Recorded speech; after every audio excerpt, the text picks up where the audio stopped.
لو تناهيتم إلى سر الحياة وصنعتم كائنا حيا نرى. کہ دیکھو انسان کی جو اصلاح ہے نا، اصلاح کی دو قسمیں ہیں، ایک مادی لحاظ سے اپنے آپ کو ٹھیک کرنا، ایک روحانی اعتبار سے اپنے آپ کو ٹھیک کرنا. ہمیں ٹھیک ہونے کے لیے دونوں طرح سے ٹھیک ہونا ہے، جسمانی اعتبار سے بھی اور روحانی اعتبار سے بھی. روحانی میں پھر دو چیزیں، دل کے اعمال اور ظاہری اعمال. تو میں عرض کر رہا تھا کہ جتنی بھی یہ چیزیں ہیں، چاہے آپ ظاہری اعتبار سے اپنے آپ کو ٹھیک کرنا چاہو، چاہے آپ روحانی اعتبار سے، اس کے لیے جو بنیادی چیز ہے وہ ہے ہمت. وہ کیا ہے؟ ہمت. آپ کچھ بھی کرنا چاہتے ہو، ہمت کے بغیر نہیں ہو سکتا. دو چیزیں چاہیے ہوتی ہیں، ایک صحیح نالج مل جائے، ایک ہمت ہو. نالج ہی صحیح نہیں ہے تو آپ کو پتہ ہی نہیں چلے گا کہ صحیح راستہ ہے کون سا. مثال کے طور پر آپ نے اپنی صحت ٹھیک کرنی ہے، کسی نے آپ کو بتا دیا کہ 6 پراٹھے روزانہ کھاؤ گے تو طاقتور ہو جاؤ گے. آپ نے ہمت کر کے 6 پراٹھے کھانا شروع کر دیے تو کیا طاقتور ہو جاؤ گے؟ خود پراٹھا بن جاؤ گے تھوڑے دنوں میں. آپ 6 برگر کھانا شروع کر دیے، خود برگر بن جاؤ گے تھوڑے دنوں میں. حالانکہ ہمت تو آپ نے بہت دکھائی، لیکن آپ کے پاس نالج صحیح نہیں تھی. بعض دفعہ نالج صحیح نہیں ہوتی. اب 6 گلاس اٹھ کے لوگ صبح نہار منہ پانی پی رہے ہوتے ہیں نا، بعض ڈاکٹروں کے کہنے پر. وہ نارمل آدمی اگر یہ کرے گا تو نالج صحیح نہیں، بیڑا گرک کر دے گا اپنا. ہاں کسی بیماری میں ڈاکٹر نے بتایا الگ بات ہے. تو نالج صحیح ہو انسان کے پاس لیکن اتنا بھی کافی نہیں ہے. ہمارے پاس بعض دفعہ نالج صحیح ہوتی ہے، ہم سب کو پتہ ہے 5 نمازیں فرض ہیں، یہ نالج ہے یا نہیں؟ لیکن پڑھ لیتے ہیں کیا؟ فجر میں جتنے نمازی اور جمعے میں نمازی، جمعے میں ہمت ہوتی ہے، فجر میں پتہ نہیں کیا مسئلہ ہو جاتا ہے، اٹھا ہی نہیں جا رہا ہوتا. تو یہ حالانکہ اگر اس اللہ کو نہ مانتے تو جمعہ بھی نہ پڑھتے نا. پھر ہندو پڑھنے آتا ہے جمعے کی نماز، ہندو سے آپ بولو تو فجر کیوں نہیں پڑھتا، وہ کہتا ہے میں تو عید بھی نہیں پڑھتا بھائی، میں اسلام کو مانتا ہی نہیں ہوں. ہم سے اگر یہ کوئی پوچھے کہ تو فجر کیوں نہیں پڑھتا، اگر وہ جواب میں کہ میں اسلام کو مانتا ہی نہیں، تو ہم کہیں گے پھر جمعہ کیوں پڑھنے آیا تو؟ اس لیے وہ مانتا ہے اسلام کو، تبھی تو جمعہ پڑھنے آ رہا ہے نا. لیکن جس اللہ نے بتایا جمعہ فرض ہے، اسی نے فجر کو بھی کیا قرار دیا؟ فرض. لیکن فجر میں مارکیٹ سے لوگ کیا ہوتے ہیں؟ شارٹ. وجہ کیا ہے؟ جمعے کے لیے اتنی زیادہ ہمت نہیں چاہیے جتنی ہمت فجر کے لیے چاہیے. تو نالج کا مسئلہ نہیں ہے، مسئلہ ہے کم ہمتی کا.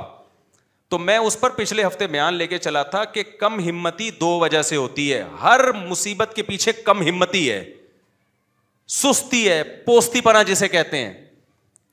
ڈاکٹروں سے سنا ہوا ہے جاگنگ کرنی چاہیے، نہیں کرتے. ابے چلا ہی نہیں جاتا یار، کون کرے گا، چھوڑو پڑے میں. سنا ہوا ہے حکیموں ڈاکٹروں سے بادام کھانے چاہیے، ابے کون چھیلے گا بیٹھ کے، برگر آ منگا، پیزا پھوڑ پھاڑ دے. ڈاکٹروں سے سنا ہوا ہے سگریٹ صحت کے لیے کیا ہے؟ نقصان دہ. ابے جب چھوڑو تو ایک ٹینشن ہوتی ہے یار، وہ پی لو یار بس. 20 چیزیں ہیں جن کی ہمارے پاس صحیح نالج ہے، مگر اس نالج پر عمل کیوں نہیں ہو رہا؟ کم ہمتی کی وجہ سے. سمجھتے ہو گے نہیں سمجھتے؟ تو یہ پوائنٹ سمجھ میں آیا کہ نہیں آیا؟ اب ہمت جو پیدا ہوتی ہے نا، کم ہمتی جو ہوتی ہے، کم ہمتی کی بھی 2 وجوہات ہیں، ایک روحانی وجہ اور ایک مادی وجہ ہے. روحانی وجہ تو میں بتاؤں گا اس کا علاج کیا ہے. روحانی کا مطلب یہ کہ آپ صحیح ہیں، آپ کے باڈی کم ہمت نہیں ہے، باڈی ایک پاورفل ہے، طاقتور جسم ہے. ایک مثال دیتا ہوں، آپ کی نیند ہی پوری نہیں ہوئی، 2 دن سے جاگے ہوئے ہو، تو کسی بھی کام کی ہمت پیدا ہوگی آپ میں؟ کسی بھی کام کی ہمت نہیں ہوگی. اب یہ جسمانی وجہ ہے، روحانی وجہ ہے، جسمانی وجہ ہے. اس کا علاج کسی بزرگ کے بیان سننا نہیں ہے کہ آپ بزرگوں کے بیان سنیں تاکہ ہمت پیدا ہو، یا موٹیویشنل اسپیکر کو. اس کا علاج ہے سو جا، نیند پوری کر لے، دماغ فریش ہوگا، ورنہ اور مرے گا تو. تو مادی وجہ بھی ہے اور روحانی وجہ. اب مادی وجہ، جو گورے ہیں یا لبرل سیکولر لوگ ہیں، صحت بنانے میں بڑے ایکٹیو ہوتے ہیں، وہ ہمت ہوتی ہے. مذہب میں بالکل ڈھیلے ہوتے ہیں. وجہ کیا ہے؟ کہ ان میں کچھ روحانی خرابی ہوتی ہے. آخرت پر جیسا ایمان ہونا چاہیے وہ نہیں ہوتا، جنت جہنم پر جو یقین ہونا چاہیے وہ نہیں ہوتا، اللہ کی جو محبت ہونی چاہیے وہ نہیں ہوتی، دنیا کے مسافر خانے کا استحضار ہونا چاہیے وہ نہیں ہوتا. تو دونوں چیزوں کو جب تک، دونوں قسم کی بیماریوں کو ٹھیک نہیں کرو گے، اس وقت تک ہمت پیدا نہیں ہوگی. اور یاد رکھو، کم ہمتی ایک ایسی بیماری ہے، آخرت تو تباہ ہوتی ہے، دنیا بھی برباد ہوتی ہے کم ہمت آدمی کی. دنیا میں سست اور کم ہمت کو زندہ رہنے کا حق ہی نہیں ہے، مر جاتے ہیں یہ لوگ، اور زندگی ان کی موت سے بدتر ہوتی ہے، موت سے بدتر زندگی ہوتی ہے. تو کم ہمتی ختم کرنے کے لیے میرے بھائی اپنی خوراکوں کو بھی ٹھیک کرنے کی ضرورت ہے، لائف اسٹائل کو چینج کرنے کی بھی ضرورت ہے. میں بہت دنوں سے سوچ رہا ہوں ہمارے استاذ میرے شیخ و مرشد مجھے کہہ رہے ہیں آپ لوگوں کو بیعت کریں. میرے ذہن میں آ رہا ہے کہ میں جو اگر بیعت لڑکوں کو شروع کر دوں نا تو اس روایتی انداز سے نہیں چلوں گا میں, کیونکہ ہمارا سب سے بڑا مسئلہ دینداروں, چاہے دینداروں بے دینوں, سستی ہے. بیعت کرنے کے بعد اگر میں نے شروع کر دیا نا تو انسان کا بچہ بنانے کے لیے میں ان کو صبح بھگواؤں گا, بس صبح دوڑ لگانی پڑے گی, نہیں تو جاؤ اپنے گھروں میں بیٹھو. بعض دفعہ خانقاہ میں لوگ آتے ہیں کھا کھا کے اور گردن کیا ہو جاتی ہے. ویسے تو اللہ کا شکر ہے ہمارے اکابر نے جو خانقاہوں کا سلسلہ چلایا اس سے بڑے بڑے اللہ والے لوگ پیدا ہوئے, چست لوگ پیدا ہوئے, لیکن اب زمانہ کیا ہو گیا ہے, چینج ہو گیا ہے. اب ہم نے اپنے شیخ کی خانقاہ میں ٹائم گزارا, ہمارے حضرت ایسے ایکٹیو تھے, ایسے جو میں واقعات بتاتا رہتا ہوں, ان کو دیکھ کے ہمیں موٹیویشن ملتی تھی. تو سب سے اہم چیز ہے یہ کم ہمتی کو ختم کرنا. اور یاد رکھو کم ہمتی میں روحانی علاج تو بعد میں شروع ہوگا, وہ جن چڑیل بھوت والا نہیں, روحانی جو سچی مچی والا روحانی علاج ہے. لیکن اس سے پہلے کچھ خوراکیں ہیں جن پہ کنٹرول کیے بغیر ہمت کا پیدا کرنا ممکن. آپ صبح 3 پراٹھے کھا کے آپ سمجھو کہ اب میرے اندر دن بھر کام کاج کی ہمت پیدا ہوگی, نہ نہ نہ. 3 پراٹھے پھوڑ دیے آپ نے پوریوں کے ساتھ تو آپ ہو گئے ٹن. دیکھو اتوار کو لوگ کیا کرتے ہیں, صبح دیر تک سوتے ہیں نا, آج تو چھٹی ہے, اس کے بعد جا کے حلوہ پوری کھاتے ہیں, اس کے بعد پھر سو جاتے ہیں. کیا خیال ہے؟ اب ایسے آدمی کو میں جنت جہنم کے فضائل سناؤں, ذکر اللہ سکھاؤں, یہ پھر بھی ٹھیک ہونے والا, کیونکہ اس میں گلوکوز اتنا بڑھ گیا ہے. یہ ہمارے پیغمبر نے کیوں کہا ہے کم کھاؤ؟ یہ پیغمبر کا ٹاپک تھوڑی ہے کہ زیادہ کھاؤ یا کم, یہ تو ڈاکٹروں کا ٹاپک ہے. کیا خیال ہے بھائی؟ ابے کیا کھانا ہے کیا نہیں کھانا یہ پیغمبر کا ٹاپک نہیں ہے, یہ ٹاپک میڈیکل سائنس کا ہے. لیکن پھر بھی پیغمبر ہمیں کہہ رہے ہیں کم کھاؤ, روزے رکھو. اس کا مطلب اس کا مذہب سے تعلق ہے. زیادہ کھانے والا, ہر وقت کھانے والا, پراٹھے پھوڑنے والا اور برگر پھوڑنے والا وہ نیک بن ہی نہیں سکتا. وہ سست ہو جائے گا, توندے نکلیں گی, آڑا ترچھا ہوگا, ٹیڑھا میڑا ہوگا, ہر جگہ جہاں بیٹھے گا لیٹ جائے گا, وہاں پہ اٹھے گا ہی نہیں. پولیس آئے گی اس کو اٹھانے کے لیے, اور پولیس بھی 1 گھنٹہ لیٹ آئے گی کیونکہ وہ بھی حلوہ پوری کھا کے بیٹھی ہوئی ہے. پولیس اس کو اٹھانے کے لیے آئے گی مگر وہ بھی 1 گھنٹہ لیٹ, وہ بھی تو حلوہ پوری بریانی کھا کے بیٹھے ہوئے ہیں. وہ بھی ہر پوری قوم سست ہے یا نہیں ہے؟ تو اس میں دونوں طرح سے اصلاح کی ضرورت ہے. ایک خوراک پہ کنٹرول کروانا, خوراک پہ کنٹرول مطلب چھوڑ دو کھانا پینا, اتنا کھانا ہماری صحت کے لیے ضروری. آپ کو یاد ہے میں نے پچھلے ہفتے بیان کیا تھا, اتوار کو مغرب کے بعد میں نے بیان کیا 1.5-2 گھنٹہ, اس کے بعد پھر عشاء کے بعد میں نے 1-1.5 گھنٹہ بیان کیا, بڑی فریش ہو کے بالکل. تو میں اس میں کم کھانے کی ترغیب بھی دے رہا تھا. تو میں نے لوگوں کو ایک بات بتائی, میں نے کہا میں نے 24 گھنٹے میں اب تک کچھ نہیں کھایا ہے, اور آپ دیکھو میں کتنی پاور سے طاقت سے بیان کر رہا ہوں. نہیں آئی سمجھ میں؟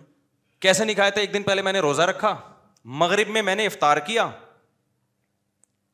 تھوڑا سا کھایا مغرب میں, اور پھر 10 بجے میں نے کھانا کھایا تھا.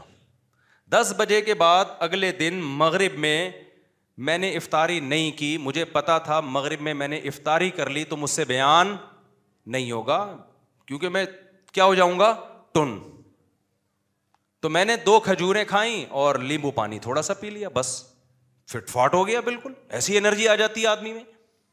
اس کے بعد عشاء تک میں نے بیان کیا, پھر 1 گھونٹ وہ جو لیمن کا پانی تھا نا اس میں شہد ڈالا ہوا تھا, 1 گھونٹ وہ پی لیا, پھر 2 گھنٹے بیان کیا ہے. میں شو مارنے کے لیے اللہ کی قسم یہ واقعات نہیں بننا, میں اتنا نیک ہوں کہ میں 24 گھنٹے میں 1 دفعہ کھاتا ہوں. ہو سکتا ہے میں آپ سے ڈبل کھا رہا ہوں, لیکن آپ کو بات تو صحیح بتانی ہے نا مجھے. یہ جو ہم نے مسلط کر لیا ہے نا, کھاؤ کھاؤ کھاؤ, صحت زندہ رہنے کے لیے بہت ضروری ہے اتنا کھانا, بالکل غلط ہے. نبی صلی اللہ علیہ وسلم نے فرمایا ابن آدم کے لیے 2 لقمے بھی بہت ہیں. طعام الواحد یکفی الاثنین, ایک آدمی کا کھانا 2 کے لیے کافی ہے. کم کھاؤ کم کھاؤ, اچھا کھاؤ کم کھاؤ. اب اگر میں جو روزہ افطار کیا کھجوروں سے کیا نا, اور لیمن واٹر سے, چینی نہیں شہد ڈالا اس میں, اگر میں اس میں کم کھاتا لیکن کھاتا 2 پکوڑے, پھر شاید یہ انرجی, وہ پکوڑے بیان کے دوران بتا رہے ہوتے کہ اب ہمیں ہضم تیرا باپ کرے گا کیا. میں سمجھا پا رہا ہوں اپنی بات؟ ایکٹیو رہنے کے لیے اپنی خوراک کو کنٹرول کرنا ضروری ہے. جو دیندار لوگ پھوڑ رہے ہیں نا اس وقت, اس میں نیک بننے کا تصور دماغ سے کیا کرو بھائی نکال. جب سست ہوتا ہے دماغ آپ کے باڈی گلوکوز سے انسولین سے, میٹھا جب جائے گا تو انسولین نکلے گی نا اس کو ہضم کرنے کے لیے, تو سارا دن تو انسولین اور شوگر کے پھڈے چل رہے ہیں آپ کی باڈی میں, سارا دن تو اسی میں الجھی ہوئی ہے وہ باڈی, تو کرے گی کیا وہ. اس لیے ہمارے مذہب کا حصہ ہے. دیکھو ہر قوم میں کچھ مذہبی کھانے ہوتے ہیں, اسلام میں مذہبی کھانا کچھ بھی نہیں ہے. اسلام میں کہ نہیں کھانا. ایک واقعہ سنا کے بس بیان ختم کرتا ہوں, یہ ٹاپک اگلے ہفتے بھی میں لے کے چلوں گا. انسان کا بچہ اس کے بغیر میرے بھائی بننا ممکن نہیں ہے. پھوڑے جا رہے ہیں. یہ بخاری مسلم کی حدیث ہے, صحیح حدیث ہے, کہ اس امت میں جو سب سے پہلے جو خرابی آئے گی نا, برائی آئے گی, وہ زیادہ کھانا آئے گی. جھوٹ آئے گا اور زیادہ کھانا, جھوٹی گواہیاں اور زیادہ کھانا, یہ سب سے بڑی برائی ہے اس امت کی. حدیث کا مفہوم پیش کر رہا ہوں. تو ہر قوم میں کچھ کھانے ہوتے ہیں نا, ہندوؤں کے یہاں کچھ مخصوص قسم کی لڈو ہوتے ہیں, وہ ان کے یہاں کھانا ہے, فلانے کے یہاں یہ ہوتا ہے, فلانے کے یہاں یہ ہوتا ہے. اسلام میں کیا ہے؟ اسلام میں کہ نہیں کھاؤ, یہ ہمارا مخصوص شعار ہے کہ ہم روزے رکھ کے کھانا پینا کیا کرتے ہیں, چھوڑ دیتے ہیں. وہ واقعہ سناتا ہوں. مولانا قاسم نانوتوی رحمۃ اللہ علیہ تھے, یہ کوئی اور بزرگ تھے, ان کا مناظرہ ہوا ایک ہندو پنڈت سے. مناظرے ہوتے تھے نا, انگریز کے دور حکومت میں بڑے مناظرے ہوتے تھے. تو ہندو پنڈت نے کہا, آمنے سامنے جب آ کے بیٹھے, ہندو پنڈت نے کہا کہ یہ پتہ نہیں ایک دیگ ہے یا دو دیگیں ہیں, اتنی بڑی دیگ انسان سے 20 گنا بڑی ہوتی ہے وہ, تو میں یہ دیگ کھا جاؤں گا. انسان کھا سکتا ہے؟